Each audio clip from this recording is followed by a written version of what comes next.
敷地面積2617坪、小建坪1819坪の南町奉行所は江戸数寄屋橋御門内にあった。この頃南町奉行の座についていたのは後の世に名奉行と謳われた大岡越前守忠相である。お奉行のご裁可を頂戴したい。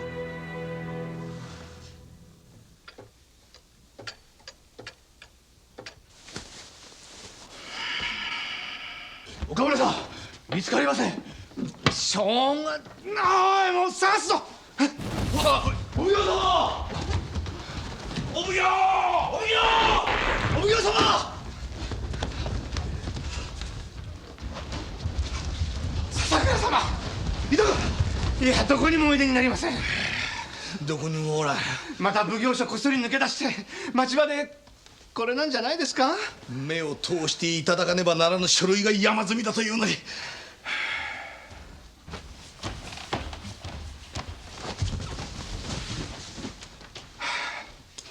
行くな。お奉行はどこへ行かれたんだ。いらっしゃらないんですか。いないから聞いてるんだ。ぼさっとしないでさっさとお奉行を探してこい。わかりました。忠相の私邸は南町奉行所の敷地内にあり、一本の長い廊下でつながっていた。知りませんか。香織さん。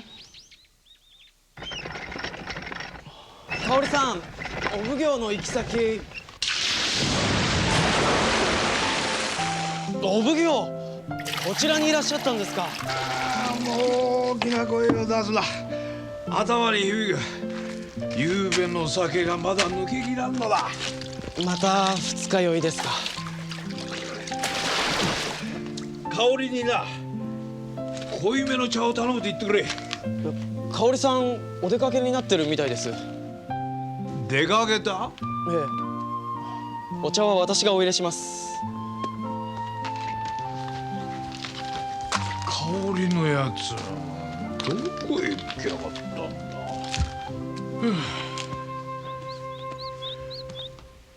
お、よへ。香織のやつ。はは、知ってるな。とぼけてもダメだぞ。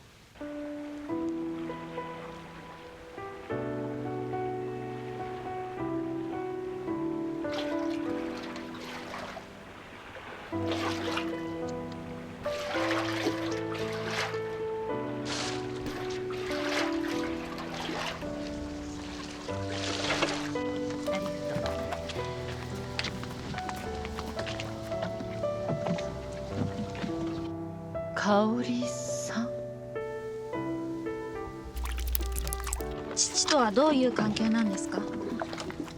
時々お酒を飲みにお見えになります。それだけですか。ええ。本当に。他に何があると。お酒を飲むお店は他にいくらでもあるのに、父はどうしてあなたのところへばかり足を運んでいるのか、それが知りたくてここへ来ました。お嬢様はそれがお気に召さないんですか。別にそういうわけじゃ。ただですから、父とあなたがどういう関係なのか。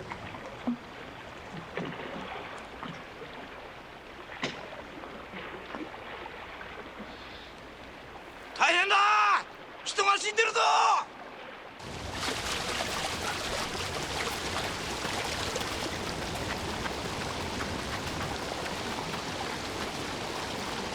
おい、あんた。おい、おい、じゃあ、おい、おい。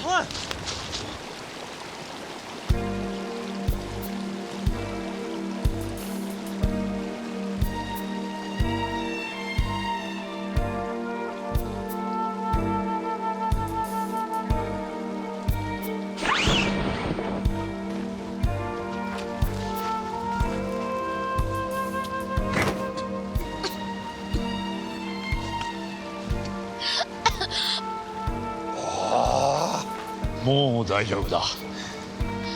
名は何というんだ。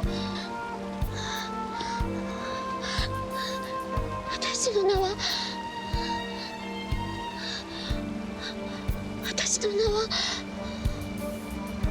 どうしたのだ。思い出せません。思い出せない。自分がどこの誰なのか、どうしてここにいるのか、何も思い出せないんです。おい、伊沢！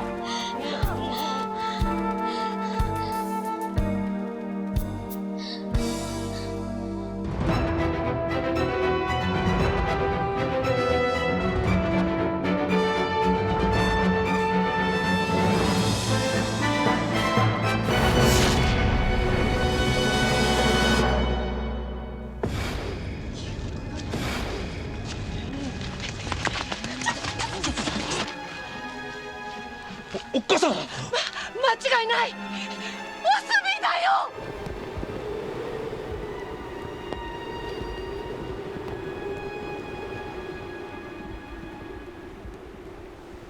おすみ！おすみ！おすみ！心配したんだよ。あれっきり音沙汰がないからどうしたのかと思って。けど無事でよかった。俺だよ、新吉だよ。一体何があったって言うんだよ。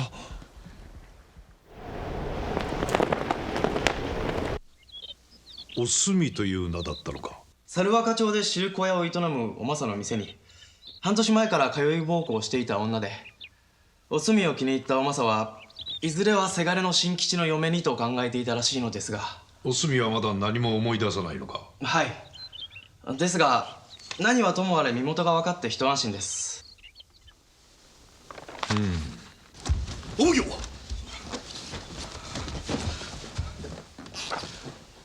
例の女の身内だという者が現れました。その件でしたら私が今お奉行に。汁粉屋とは別口だ。別口？はい、それも一口ではなく二口なのです。どういうことだ。二人の男があの女は自分の連れ合いに間違いないと申し立ててきたのです。何ですって。一人は稲荷町の飛脚喜助、もう一人は相生町の長屋に住む浪人田島隼人。喜助は女房を君だと申し立て、田島隼人の方は妻お園にそう言いないと。こんな奇妙な話は聞いたことがございません。お奉行、いかがいたしましょう。このまま放置しておくわけにはいかん。知らせで国脈をつけるしかあるまい。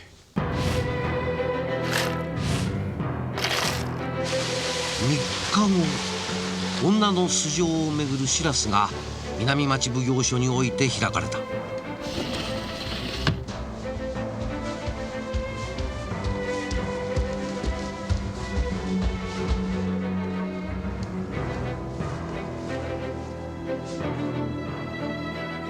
南町奉行大岡越前の神様ご出動。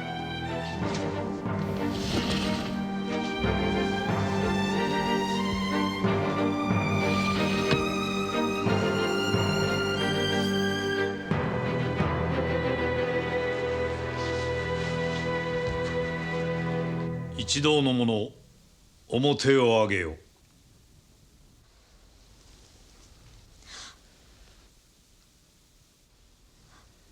まず浅草稲荷町飛脚喜助、その方この者は女房お君だと申し立てているとのことだが。ええ、女房のお君に間違いございません。お君とはいつ所帯を持ったのだ。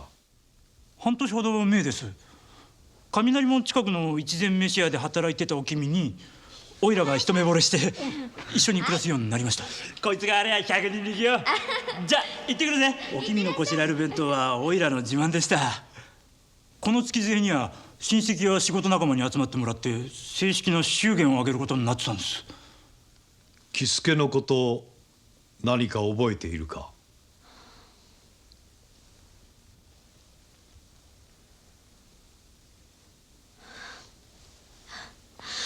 何も。お君頼むから思い出してくれよ。おいらたちは夫婦だったんだぜ。それを亭主の顔を忘れちまったなんてあんまりじゃねえかよ。伊州浪人田島隼人、その方もまたこの者を西条お園に相違ないと申し立てているようだが、拙者の妻お園に相違ござらぬ。この者とはいつから夫婦であったのだ？半年前、町場で偶然出会わしたのが縁でござった。見せてみなさい。早めに手当てをしなければ厄介なことになる。お園は独り身の拙者のもとに時々夕げの支度をしに通ってくるようになり、そのまま一緒に暮らすようになったのでござる。田島隼人のこと、何か覚えていることはないか？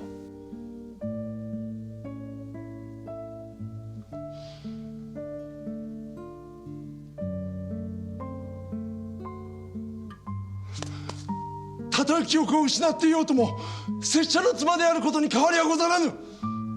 連れ戻して拙者が介護いたしますゆえ、お園お引き渡し願いたい。待ってくださいな。おすみは全く男っ気のない娘なんです。だからせがれの新吉の嫁にと。それを女房だなんて、そちらのお二人は人違いをなさってらっしゃるんですよ。おすみは私の嫁になる女です。どうか私たち親子にお引き渡しください。お願いします。へっ、冗談じゃねえや。人の女房を嫁にするなんてそんなべらぼうな話があるもんかい。おきみはな、おいらの女房で。べらぼうな話はそっちの方だ。人違いに決まってるじゃないか。控えよ。この者はどうやら命を狙われたようだ。肩口は刃物で切られ、川へ突き落とされた疑いが濃いのだが、お政、新吉、何か心当たりはあるか？喜助、その方はどうだ？心当たりなんてあるわけが。お主はどうだ？無論ござらぬ。さようか。ならばなおのこと、記憶の戻らぬままこの者をその方らのいずれへも引き渡すわけにはいくまい。ですがお奉行様、本日の知らせはこれまで。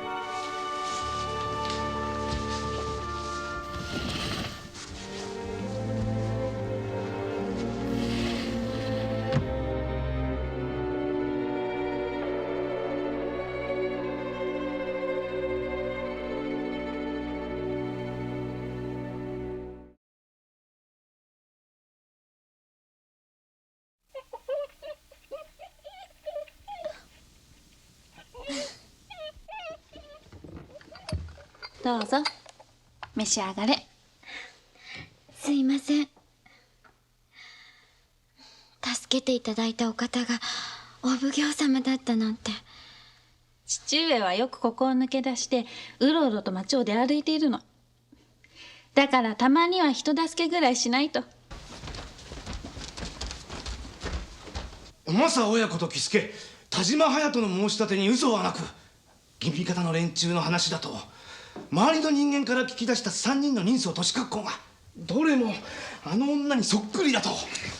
バカな。おすみもおきみもお園も同じ女？そんなおかしな話が世の中にあるわけがないだろう。私もそう思います。こんなものでは南町奉行所の威信に関わる。もう一度調べ直すように伝えろ。かしこまりました。最近どうも手抜きが多すぎる。全く困ったものです。同じ女なのかもしれん。は？おすみとおきみ、そしてお園、一人の女かもしれぬと申したのだ。ご冗談を。一人の女が汁小屋に通い奉公をしながら二人の男と別々に暮らすなど、そんな離れ技ができるはずはございません。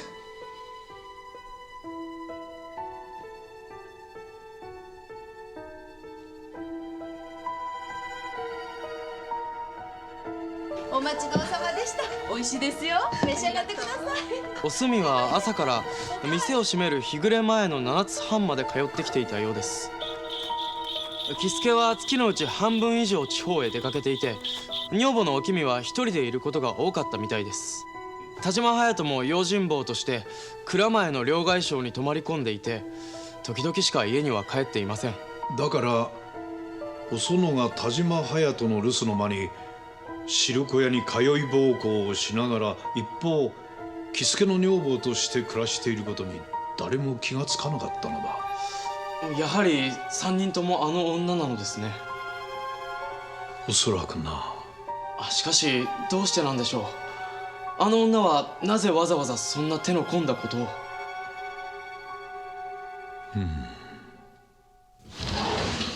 与平さん、あの女の人の姿が見えないんだけど。お奉行様と。お父上と一緒に出かけたの？命を狙われてるかもしれない人を外へ連れ出すなんて、何を考えてるのお父上は。お前が大川端に打ち上げられた前の晩、この近くで女の悲鳴を聞いた者がいるそうだ。悲鳴を？あの晩はかなりの雨足だった。ここから落ちればあの大川端に流れ着いても不思議はあるまい。その悲鳴は私が？命を狙われた証拠だ。どうして私が命を？私は一体誰なんですか？おすみという女ですか？おきみですか？それともおそのという女なんですか？お前の記憶が戻らぬ限り俺にもわからん。でも私は何も、いくら思い出そうとしても何も思い出せないんです。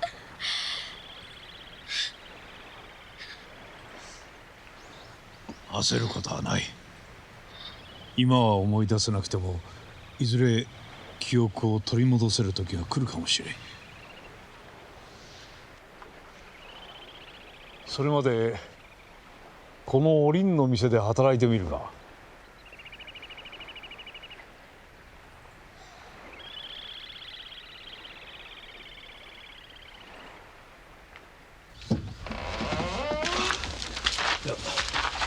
お帰りなさいませ。どうしたよ平、具合でも悪いのか。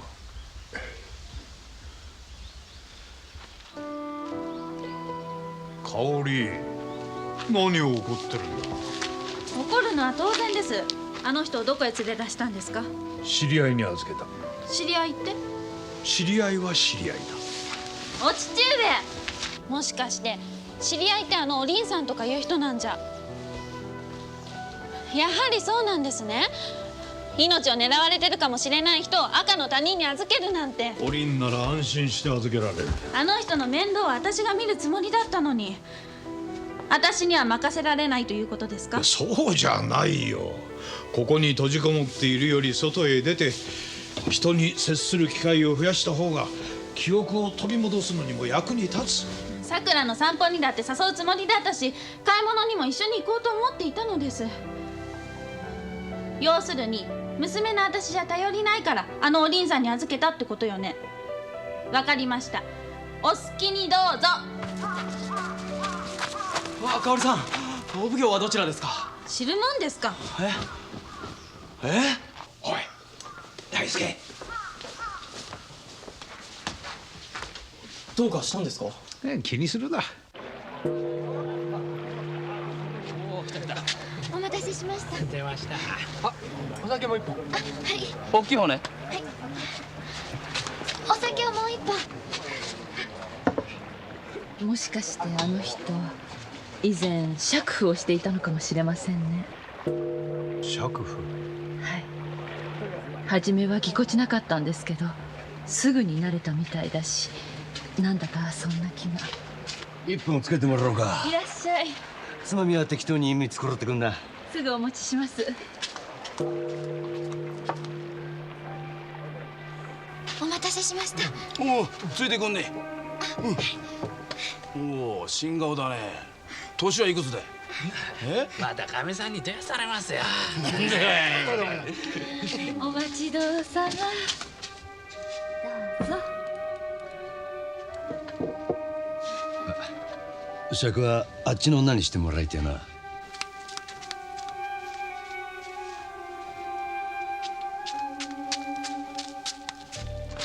いらっしゃいませ。まあ座りなよ。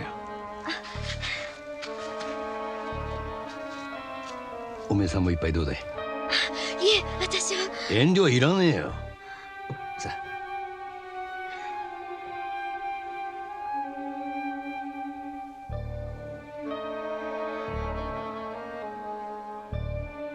まるで初めて酒を飲むような顔だが、そういうのに限って実は底なしの上ばみだったりするんで。おめえもその口じゃねえのかい？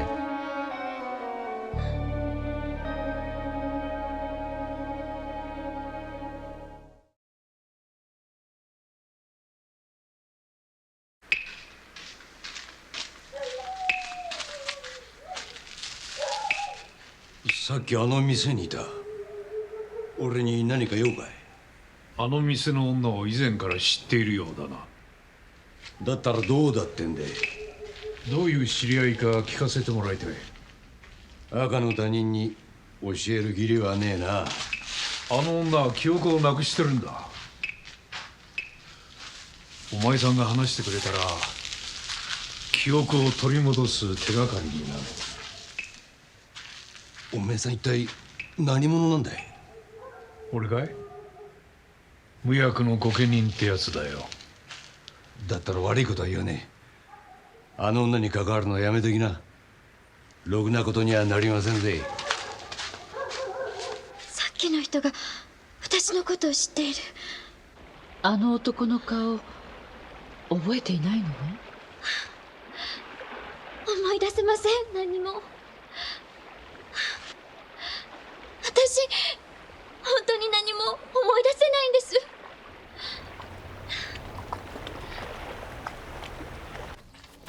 もしこちらのお奉行所の旦那でございますね。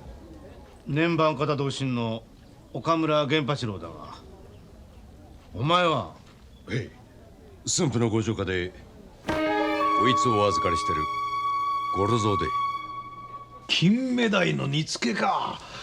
朝から豪勢だな。昨夜のおかずです。あ、夕べのか。お帰りが遅くてお召し上がりになりませんでしたから。まあいつものことですけど。そう怒るなよ。別に。な、香織。お奉行、笹倉様があの女を召し取るという命を下されました。召し取る？どうして私を？奉行所へ来れば分かる。待ってください。この人が何をしたって言うんですか？待ってくださいな。あの地下はな、駿府で亭主を刺し殺して行方をくらました女なんだよ。駿府城下で爵府おちかが亭主の猪吉を刺したのは半年前のことだった。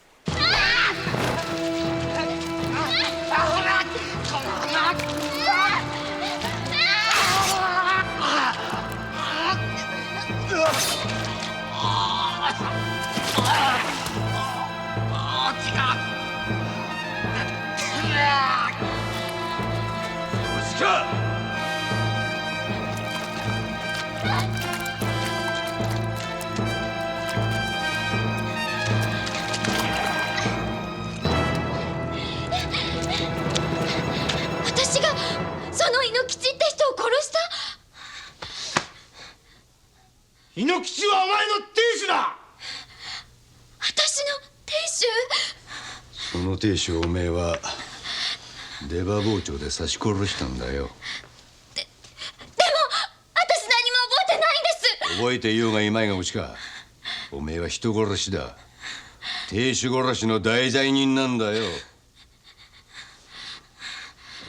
亭主殺しの大罪人を取り逃がすことになっては一大事と考え、私の独断で捕獲の命令を出しました。おちかが3人の女の名を語っていたのは追ってから目をくらますためだったに違いありません。潜伏先が1箇所だけではいざという時に逃げ場がなくなるが、3箇所あればいつでも姿を隠せる。考えたものだ。悪知恵の働く女だということです。おちかの身柄は駿府へ移すのですね。五郎蔵が熱いんでも連れ戻したいと言っている。その件につきお奉行のご裁可を。お奉行。おちかは事実を認めたのか？相変わらず覚えていない、何も思い出せないの一点張りのようです。ですがこうして手配書きも回っていることですし、疑う余地は。いかに手配書きが回っていようとも何一つ思い出せぬままでは駿府へ戻すことは愚か、召し取ることも許されぬ。お奉行、己の亭主殺しをはっきり思い出すまであの女に手を出してはならん。直ちに解き放て。亭主殺しの下手人をお解き放ちにするなんて、こちらのお奉行様は一体どういうおつもりなんですか？何を考えてるかさっぱりわからんから、こっちは年中苦労しているんだ。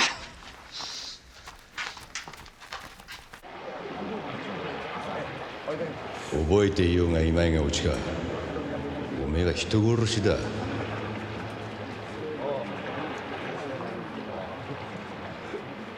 亭主殺しの大罪人なんだよ。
大丈夫？南町の知り合いから小耳に挟んだんだが、あの女駿府で亭主を手にかけたとか。その通りさ。ところが南町のお奉行様のご命令でこっちは手出しができねえと来てやがる。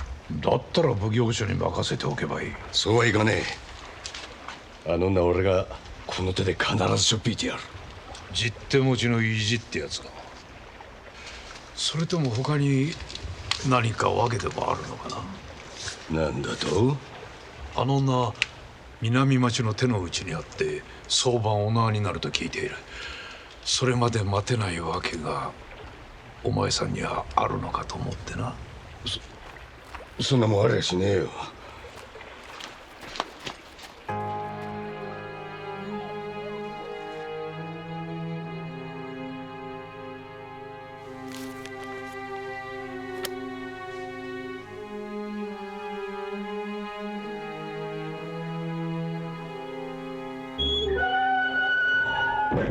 池田、お奉行は役宅で何をしておられるのだ？香織さんの話では昨べから徹夜で資料に目を通しておられるみたいなんです。何の資料に目を？例の駿府の一件ではないかと。下手人はあのお力とはっきりしてるではないか。今さら何のためにそんなことを。やっとお出ましでございますか。目を通していただけねばならぬ案件が山積みになっておりますので、しらすの準備をしてくれ。直ちにお力を召し取り、亭主殺しの一件につき吟味をいたす。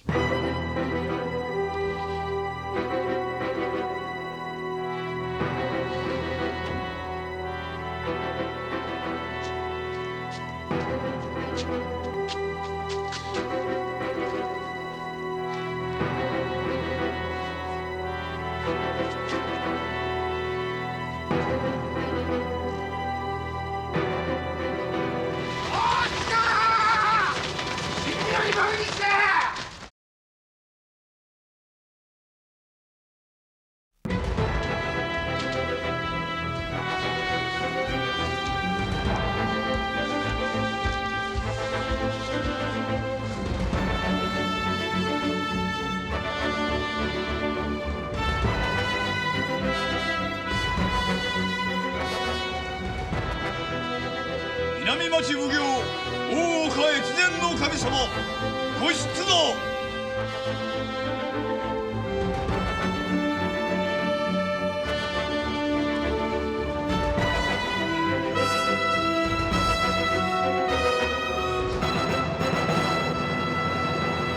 一同の者、面を上げよう。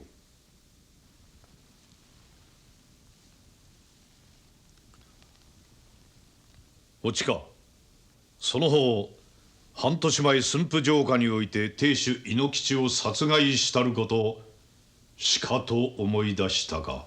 いいえ、何も思い出せません。やはり何も覚えておらぬと申すのか。ええ、何一つ。たとえそうだとしても、その方が猪吉を手にかけたことは紛れもない事実だ。そう言われましても、私はまるで覚えていないんですから。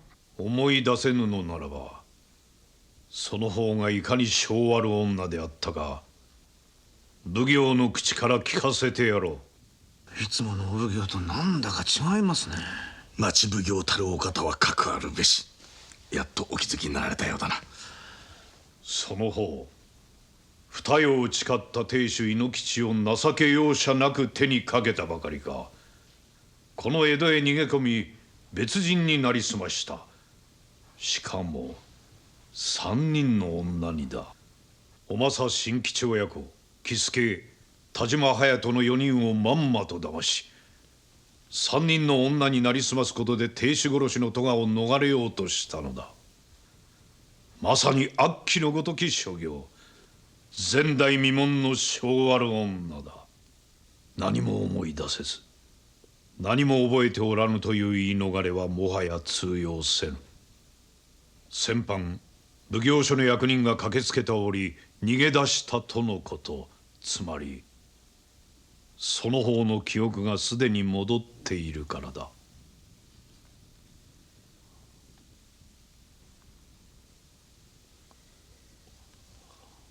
おちか、この4人のことも半年前の駿府での出来事も今のその方ははっきりと思い出しているはずだ。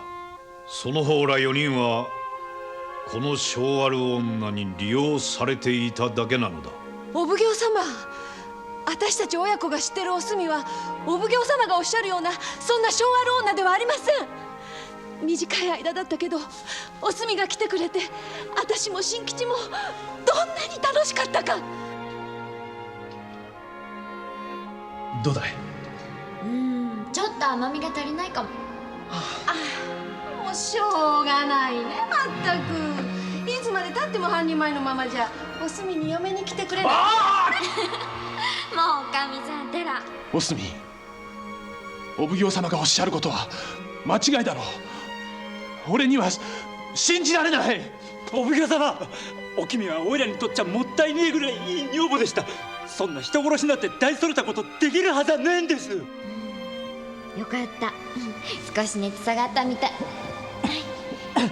すまねえな。もう水臭いこと言わないの。おめえがいてくれたからおいら仕事も頑張れたんだ。おめえのこしらえる弁当はほんとうまかったぜ。拙者は妻を、お園を今も信じています。あまり根を詰めると体に毒だぞ。平気です。私も少しは暮らしの足しになるようなことをしないと申し訳ないもん。利用されていたなどとは思っていない。おいらだって騙されてたなんてこれっぽっちも。お奉行様、これは何かの間違いじゃないんですか？私たちにはどうしても信じられませんよ。この子は本当に心がきれいな優しい子なんです。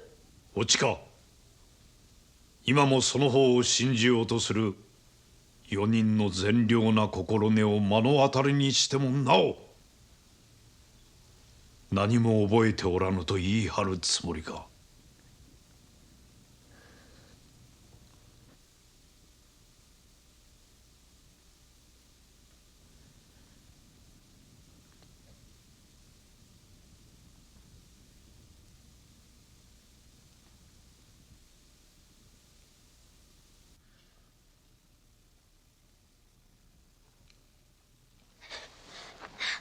み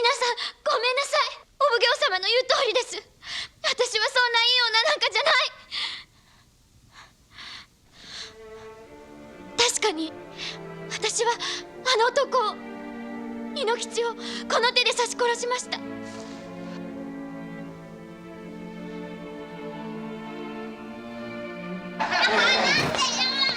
ほら、てめえ何サボってんだよ、これ。客取れよ。なんだよ、そのつもりだよ。あの生き地獄から抜け出すにはそうするしか、猪吉を殺すしかなかったんです。あいつを殺すしか。江戸へ逃げてきて、私はこの人たちを騙したんです。それなのにみんな優しくしてくれた。こんな女なのに4人とも真心で接してくれたんです。私は生まれて初めて幸せというものを味わいました。お墨でいる時も、おきみでいる時も、お園でいる時も。でもそんな時、五郎蔵親分に見つかってしまったんです。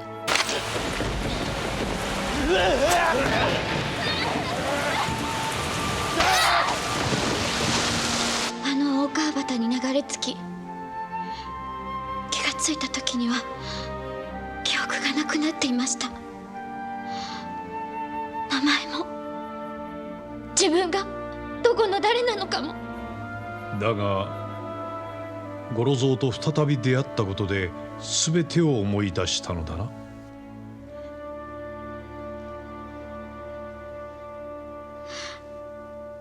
私は自分が助かるためにこの人たちを騙したんです。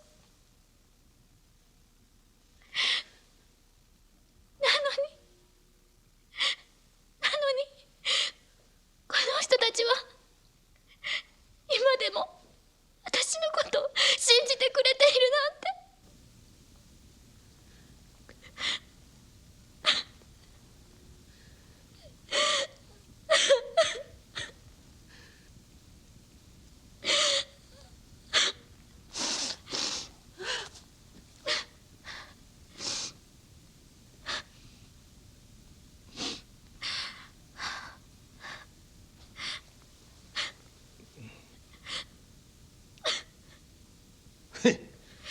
何をしらしらしい、この性悪い女が。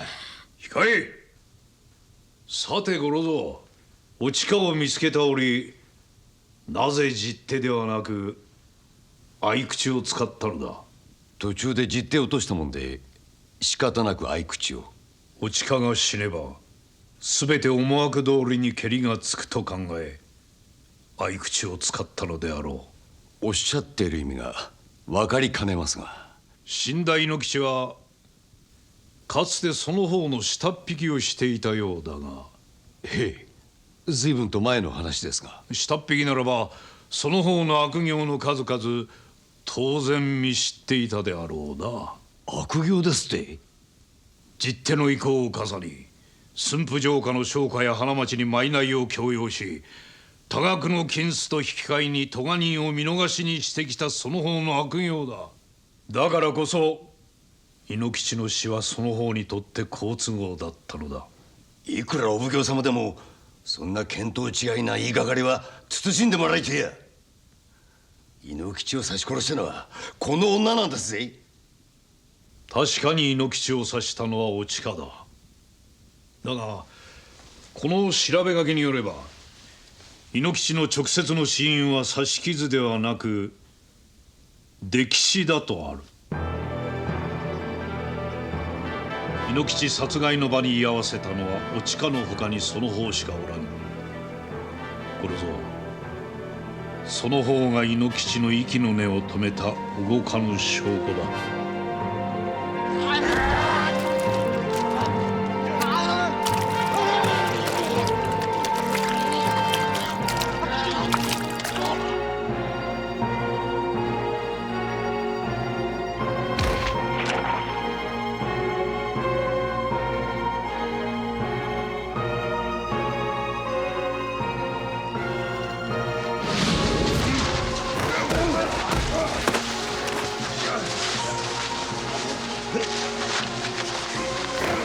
殿、その身柄即刻駿府に送り返し、当該奉行所の裁きに任せる。極刑は免れまい。引き立て。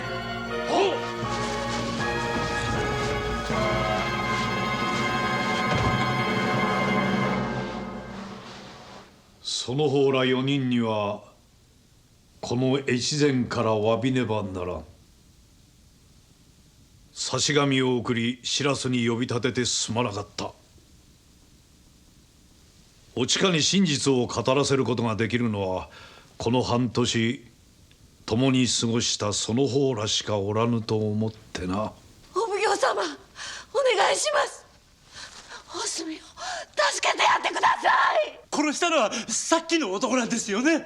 おすみがこの世からいなくなったら俺は生きていけねえ。拙者からもお願いいたします。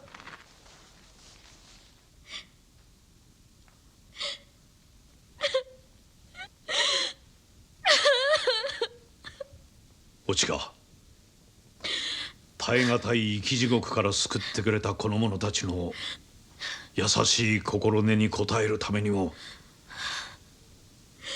身をもって罪を償わねばならぬぞ。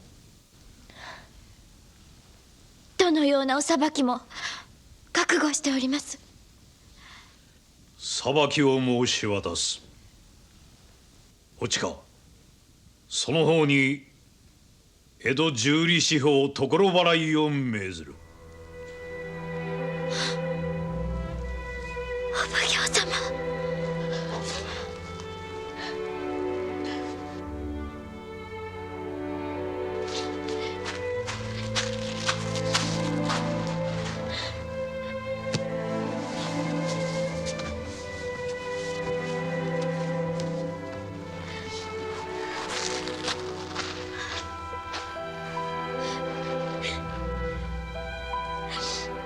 今日限りにお墨、おきみ、お園、そしておちかの名と過去を捨て、5つ目の名と顔をまことの己として心新たに旅立つのだ。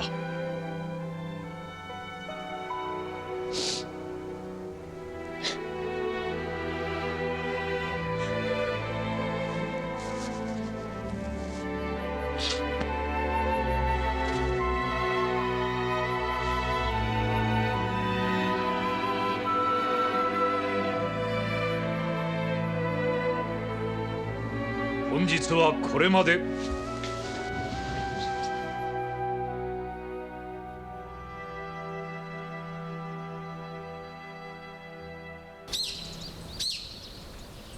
あの人の5つ目の名前ご存知なんですか？いや、お奉行様も知らないんですか？俺が知っていては過去を捨てることにはならん。